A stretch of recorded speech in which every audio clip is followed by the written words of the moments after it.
Hello you guys, and welcome back to my channel. This is Alfredo. Yes, we're back in my car. I thought I would take advantage of the fact that I'm still here in the garage waiting to start my shift to answer some of your questions you have sent to me over Instagram. Some of you are interested in my experience as a medical assistant, as an ER tech, how this has prepared me for my application process and going into nursing school, and a little bit of advice about that, the common duties, and any other questions that you may have that I might not have answered in this video. Please leave them down below. I'll try to answer them as best as I can under comment section, or keep sending me messages on Instagram for anything that I can clarify for you or give more information about. So let's start with the duties of a medical assistant.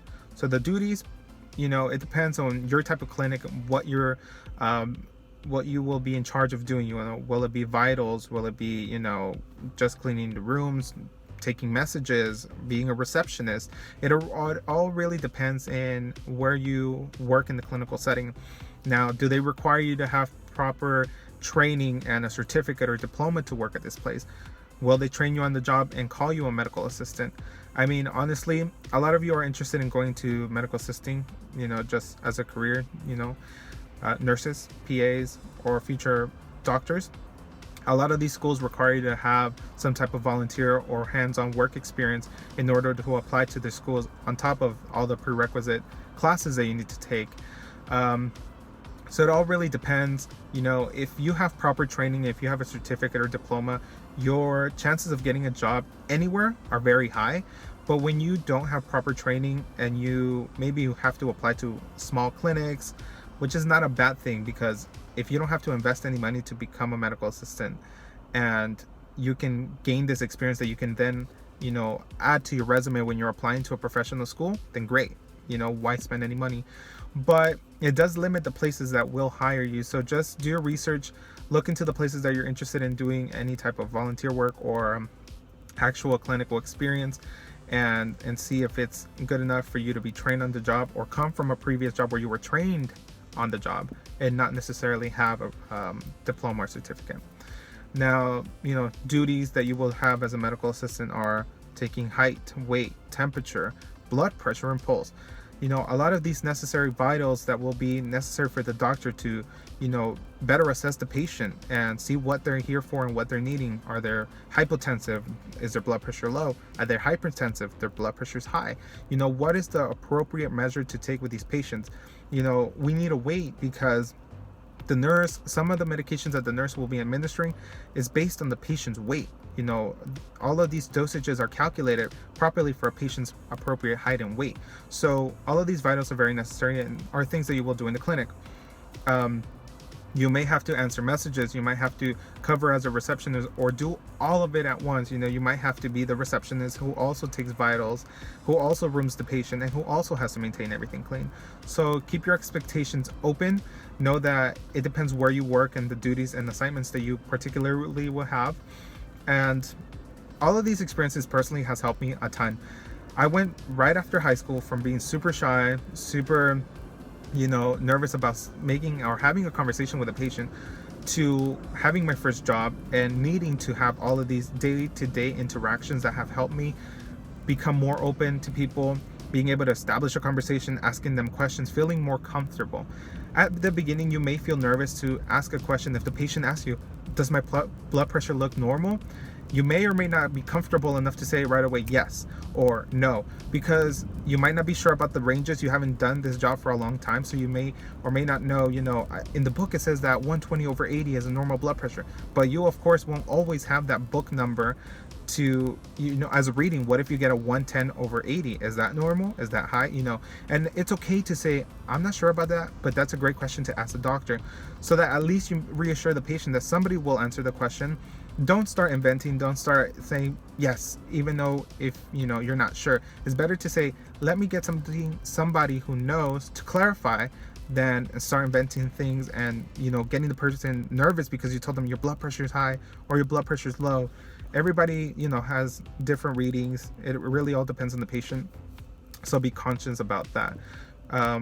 You will be handling private information, knowing that you have to keep the patient's privacy at the top of your list. HIPAA is a big regulation where you have to protect patient confidentiality. You won't share any information with any colleagues, friends, anybody that doesn't have any need to be involved in the patient's case. Of course, if you're with a colleague that's also treating this patient, then of course the information's mutually exclusive. You'll have this conversation one with the other. But if it's your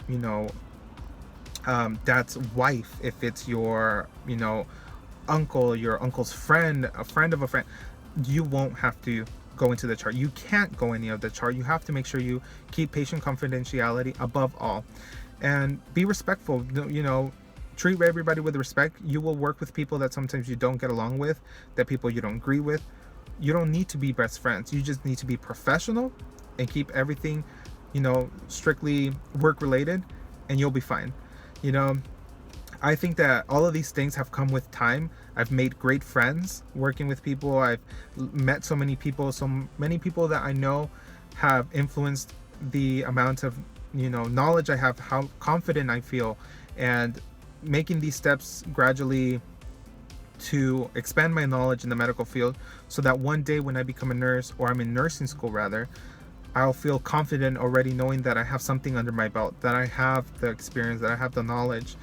And a lot of these valuable experiences that you only get when you're hands-on. So I hope that this has clarified the duties that you will have as a medical assistant. As an ER tech, I'm still new myself. Recently I was trained in how to apply splints, things I haven't done before, responding to codes like a code blue, being able to stay on your feet a long time. When you're working in the ER, you sit practically only during your lunchtime or your break time. But other than that, you're on your feet, you're running from one place to another, changing beds, cleaning beds, switching them, because another patient's walking in through those doors and somebody needs to be in that bed. So constantly on your feet. If it's a very strenuous job where you're always needing to be a step ahead, prioritizing. Do you need to do an EKG first? Can the bed be cleaned after that? What's more important? Do you have a STEMI coming in? Do you have a stroke alert? What are the things that you need to prioritize so that you can be efficient? Because 9 times out of 10, there's only one ER tech for 6-7 beds, if not more, and you need to be able to prioritize. So everything does come with time. You will develop a sense of what's more important and what has a little bit of a leeway where you can wait it out and drop off the blood samples at the lab, collect this sample of urine, do an EKG, room the next patient. So just know that this is a job where you will be on your feet all the time, running around, and just expect that expect the unexpected. Don't think that everything is going to always be the same case. You might come up over new circumstances that will teach you new experiences. So all in all, I think that working in the medical field, it's an amazing experience. It's an amazing career. You will change people's lives.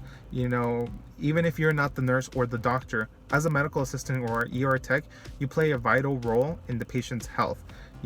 Because you did that EKG really quickly, because you took vitals really, efficiently, you were able to have the patient's outcome be that much better. You gave them a chance of survival. So know that everybody's role in the hospital, in the clinics, and in the medical setting are all very important. So if you have any other questions, please leave them down below. Send me a message on Instagram, and I'll be happy to answer as best as I can. And I wish you luck in your future careers, and stay tuned for the next videos. Okay, thank you. Bye bye.